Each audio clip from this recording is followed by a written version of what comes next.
Երկար հերթեր, քայքայված նյարդեր, շաբաթներով ձգվող հերթագրումներ։ Այս ամենը վերջին շրջանում դարձել է բազմաթիվ քաղաքացիների առօրյան։ Պատճառը առողջապահական պարտադիր ապահովագրման համակարգի ներդրումն է։ Այն, որ համակարգն անհրաժեշտ էր, չի հերքում ոչ ոք, սակայն դրա գործարկման շուրջ դեռևս բազմաթիվ հարցեր ու մտահոգություններ կան։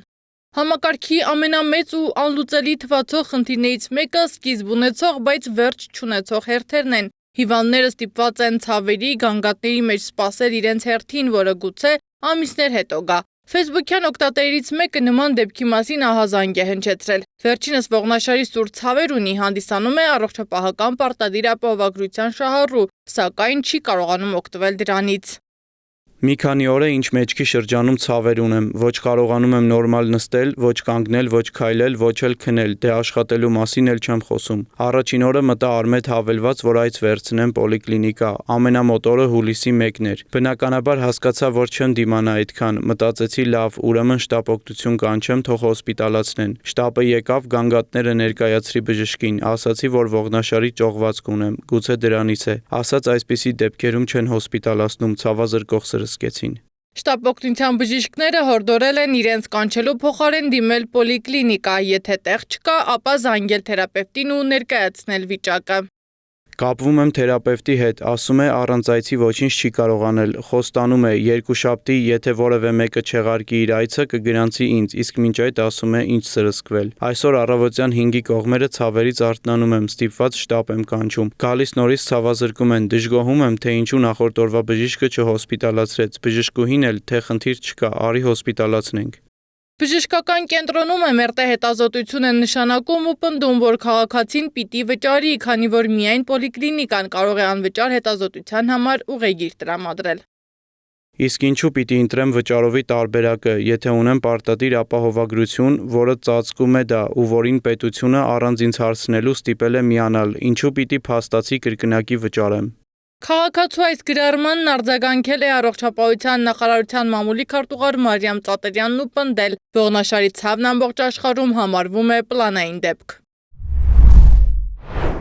Նախարարի հրամանով սահմանվում է շտապ եւ անհետաձգելի ծառայությունների ցանկը, ողնաշարի ցավը դրա մեջ չի մտնում։ Օրինակ բերեմ, շտապ եւ անհետաձգելի են համարվում տրավմաները, գլխուղեղի կաթվածը, ինսուլտ, ինֆարկտը եւ այլն, այսինքն այդ դեպքերը, երբ կյանքին սպառնացող վտանգ կա։ Ողնաշարի ցավը, այո, պացիենտի տեսանկյունից ցավոտ է, մտածում է շտապ է, բայց այն բժշկական տեսանկյունից ամբողջ աշխարհում համարվում է պլանային դեպք։ Ինձ մեզ քարկոծեք, բայց պիտի ասեմ, 1 ամիսը համարվում է պլանային դեպքերի համար ողջամիտ հերթագրման ժամկետ։ Ինչ է ստացվում, եթե քաղաքացին տառապում է որևէ ցավի կամ հիվանդության պատճառով ու դա նախարարությունը չի համարում անհետաձգելի, ապա պիտի հիվանդը շարունակի տառապել։ Ոչ մի դեպք չի քննարկվում, որ շատ կարևոր է երկրի զարգացման, սոցիալ-տնտեսական վիճակի կարգավորման համար։ Սակայն ինչպես են ներդրվել, ինչպես են գնահատվել կարիքները եւ ինչ խնդիրներ են դրանից առաջացել, դրա մասին է խոսքը։ Մենք ապահովագրությունը Հայաստանի Հանրապետությունում ներդրեցինք շատ հախուռն, հապճեպ, հաշվի առնելով նախընտրական, այսպես ասած, իրենց որպես քարոզչություն, որի արդյունքում տուժվում են եւ քաղաքացիները, եւ բժիշկները։ Երևանի թիվ 4 պոլիկլինիկայի բուժանձնակազմը նշում է, ավելի շատ քաղաքացիներ են դիմում բուժօգնության եւ դա բարեփոխման դրական արդյունքներից է, սակայն դրան զուգահեռ ավելացել է նաեւ բուժաշխատողների ծանրաբեռնվածությունը։ Հերթի այո, բավականին շատացել են, սակայն մենք հնարավորինս կազմակերպում ենք այնպիսի, որպեսզի չկուտակվեն բնակիչներ, չդժգոհեն, կուտակումներ չունենանք, բնակիչների դժգոհությունը չունենանք։ Մի քիչ ավելի շատ ծանրաբեռնված է ակնաբուժի մոտ, հնարավորինս աշխատում ենք։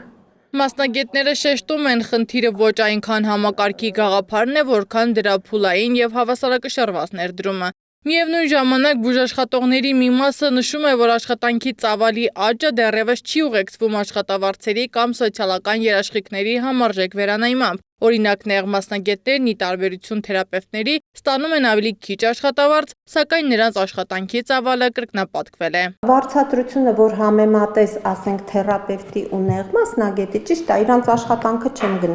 թերագնահատում, իրանց աշխատանքի ծավալն էլ շատ մեծ է։ Չէ, ես ուզում եմ ասեմ, որ տարբերությունը ահագին է, էլի, այտենց չի կարա տենց լինի։ Մեզ դիմաց քաղաքացին, ով ցանկացավ անհայտ մնալ, պատմեց, թե ինչպես է օրեր առաջ 5 ժամ անցկացրել պոլիկլինիկայում սրտաբանի հետազոտություններն անցնելու համար։ Հիվանդները հաճախ ստիպված են լինում ժամեր անցկացնել հերթերում, երկար սպասել մասնագիտական խորհրդատվությունների կամ հետազոտությունների համար։ Նրանց համոզմամբ բարեփոխումը պետք է ոչ միայն ապահովի բուժօգնության հասանելիությունը, այլև պահպանի ծառայությունների արագությունն ու որակը։ Էխո էկագի անցնելու համար ես կրկնում եմ 10-ից մինչև 2-ը սպասեցի, բժիշկը մեղավոր չէր, ուղղակի չէր հասցնում սպասարկել այդքան մարդու, իսկ հերթը շատ էր, մի ամբողջ միջանցքում երևի միայն սրտաբանի մոտ սպասում են 30-ից 40 հոգի, չեմ չափազանցնում։ Ահազանգերն այսքանով չեն ավարտվում։ Facebook-յան մեկ այլ օգտատեր գրել է, որ թերապևտի մոտ այցելության համար անհրաժեշտ է սպասել 1 ամիս։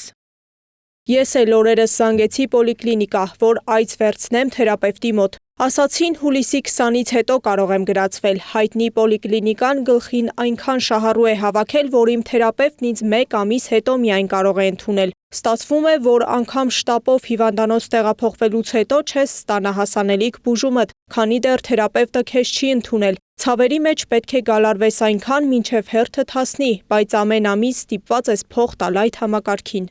Այսպիսով առողջապահական համակարգի բարեփոխումը կարող է կարևոր քայլ լինել ոլորտի զարգացման ճանապարհին, սակայն դրա արդյունավետությունը կախված է նրանից, թե որքան ստահուն եւ հաշվարկված կլինի իրականացումը։ Հակառակ դեպքում լավ գաղափարը կարող է բախվել կազմակերպչական խնդիրների, որոնց հետևանքները կզգան թե քաղաքացիները, թե բուժաշխատողները։ Սեդա Մակարյան, Էդիկ Մալաքյան, Գեղամ Ղազարյան, ABC Media։